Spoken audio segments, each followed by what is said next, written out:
নমস্কার বন্ধুরা, আমি পারমিতা। সকলকে স্বাগত জানাই আমার রান্নাঘরে। আজকে আমি আপনাদের সাথে একটি মালপোয়া রেসিপি শেয়ার করব।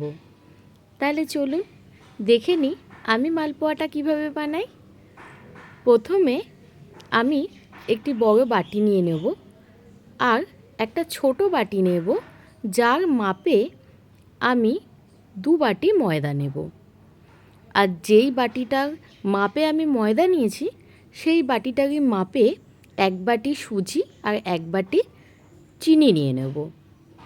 এখানে আমি 200 গ্রাম মতো ময়দা নিয়েছি, তাই এখানে আমি 2টো আমুল দুধের পাতা ব্যবহার করেছি। আর হাফ বাটি মতো খোয়া ক্ষীর এখানে আমি ব্যবহার করেছি। দিয়ে দিয়েছি সামান্য নুন আর খানিকটা মৌরি দিলে মালপোয়া খেতে কিন্তু খুব টেস্টি লাগে। ব্যাস, এইটুকু উপকরণই প্রথমে ভালো করে মাখিয়ে নিয়েছি।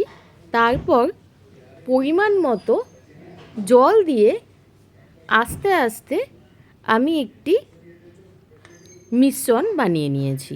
মিশ্রণটা খুব পাতলা হবে না, আবার খুব ঘনও হবে না।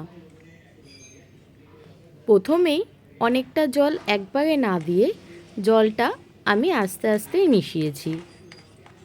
তাতে ব্যাটারের ঘনত্বটা বুঝতে আমার সুবিধা হয়েছে। এরপর আমি মিশ্রণটিকে বেশ কিছুটা সময় 15 মিনিট মতো আমি রেস্টে রেখে দিয়েছিলাম। এর ফলে সুজি, খোয়া ক্ষীর আর চিনিটা ভালোভাবে গুলে গেছে।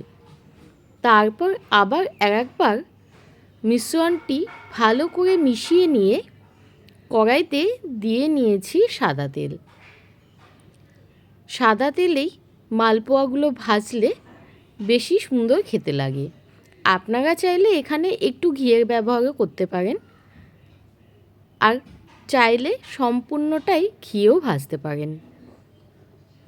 মালপোয়া খেতে কিন্তু আমাদের খুবই ভালো লাগে।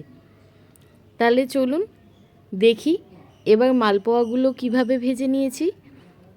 প্রথমে আমি একটুখানি ব্যাটার তেলের মধ্যে দিয়ে দেখে নিয়েছি তেলটা কতটা গরম হয়েছে। আর আপনাদের জানার সুবিধার্থে বলে রাখি, গ্যাসের আঁচটা মিডিয়াম ফ্লেমেই আমি রেখে দিয়েছিলাম। এই আঁচেই কিন্তু আমি মালপোয়াটা বানিয়েছি।